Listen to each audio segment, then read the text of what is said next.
Spoštovani Slovenke in Slovenki, spoštovani gospod minister, načelnik generalštaba, spoštovani gospod župan, spoštovani tisti, ki ste bili pred 30 leti v Pekrah ali na ulicah Maribora in ste takrat branili svobodo Slovenije in pravico Slovenije, da uresniči svoje, lahko bi rekli, stoletne sanje. Vidim nekatere znane obraze, ki ste bili takrat bodisi naborniki, poslanec Breznik, bodisi tiste, ki ste z orožjem v roki branili prvo generacijo slovenskih fantov, ki so prvič v zgodovini v mirnem času služili domovini. Tistim dogodkom nekoliko neskromno pravimo dogodki, pekrski dogodki. Sicer vsi vemo, kaj to pomeni, ampak v resnici pa ni šlo za dogodke, šlo je za uverturo v obrambo Slovenije, uverturo vojne za Slovenijo, šlo je za prvo merjenje realne moči med Slovenijo in Beogradom, med slovensko teritorialno obrambo in slovensko policijo in jugoslovansko armado na drugi strani. Med enotami, ki smo jih ustanavljali zato, da bi lahko, kot smo rekli, zgodovinsko odločitev slovenskega naroda na plebiscitu zavarovali z realno silo in seveda med enotami, ki so to hotele preprečiti. Veliko člankov, pa tudi nekaj knjig je bilo napisanih o tem, zakaj se je to zgodilo ravno v Mariboru.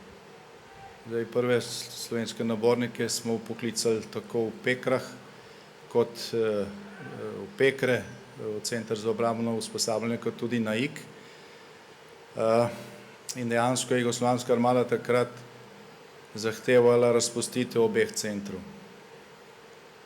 Vendar pa se je napad zgodil ali pa poskus razpustitve centra z silo samo v Mariboru.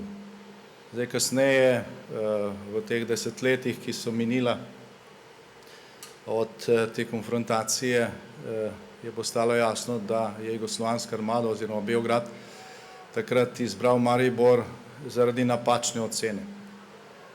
Oni so ocenjevali, da bo Maribor zaradi dela industrije, ki je bil povezan z vojaško oborožitveno industrijo, pa zato, ker so smatrali, da je Maribor nekako center eden od centrov jugoslovanskega delavstva, da bodo pač ljudje podprli to, da se za silo zatre osamosvojitvene težnje Slovencev.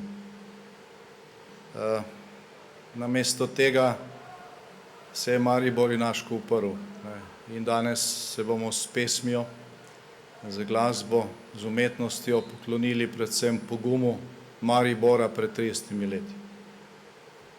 Če Mariborčani takrat ne bi zaustavljali okrepitve, ki jih je poveljnik 31. korpusa pošiljal v Pekre, potem je veliko vprašanje, ali jugoslovanska armada dejansko ne bi uporabila sile proti slabo oboroženim branilcem. Če Mariborčani prišli na ulice takrat, ko so v kasarnah po Mariboru tanki prižigali motorje, potem je veliko vprašanje, ali bi lahko takrat situacijo obvladali brez večjih žrtev. Kljub temu so žrtve bile.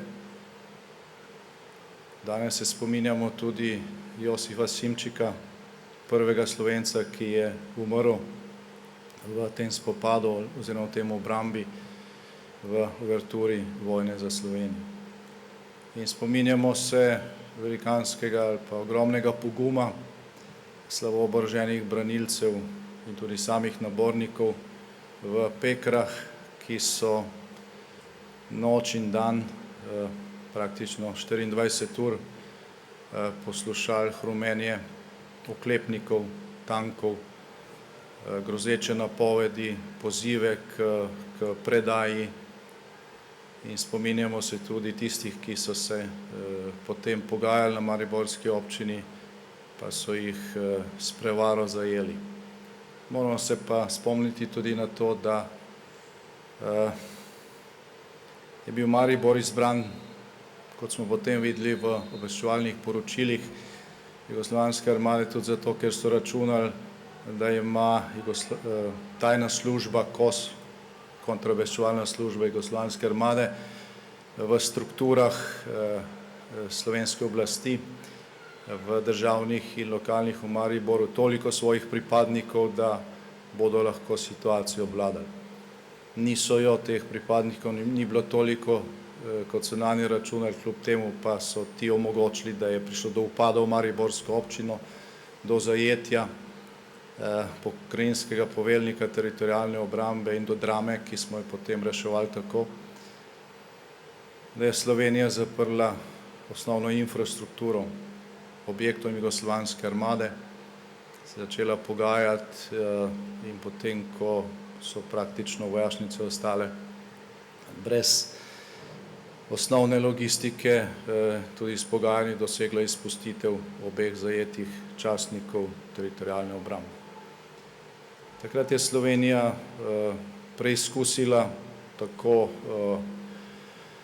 trdno vztrajanje na svojih stališčih, obeh centrov nismo zaprli, kljub temu, da je potem prišlo še nekaj ultimatov, kljub temu, da je bila tudi takratni slovenski politiki, zdaj če prebirate članke iz 30 let, veliko pozivov, da to nima smisla, da morajo iti naborniki domov, da deloma je bila ta skrb seveda upravičena, še posebej pri starših teh nabornikov, ki so pošiljali pisma in tako naprej, ampak smo vedeli, kaj bi se zgodilo, če bi popustili, in na tej točki smo vzdržali.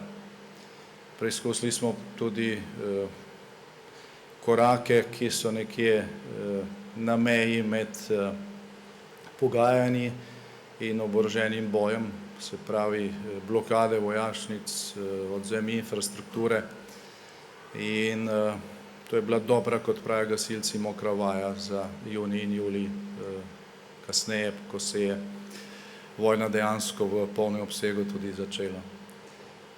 To je bila tudi šola za nas, še posebej ta upad v mariborsko občino, zajetje talcev in tako naprej, da je treba biti previden, ko gre za varnostne ukrepe, ki smo jih potem znatno poostrili.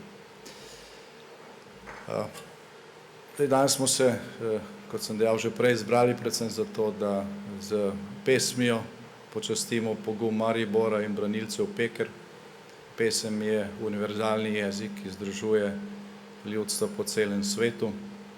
Še posebej smo veseli, da imamo Slovenci tukaj bogato izročilo. In ko sem gledal program za današnji večer, je bil to še velik dodaten motiv za udeležbo. Torej naj živi pesem kot univerzalni jezik človeštva, še posebej naj živi slovenska pesem in naj živi svobodna in demokratična Slovenija. Hvala lepa.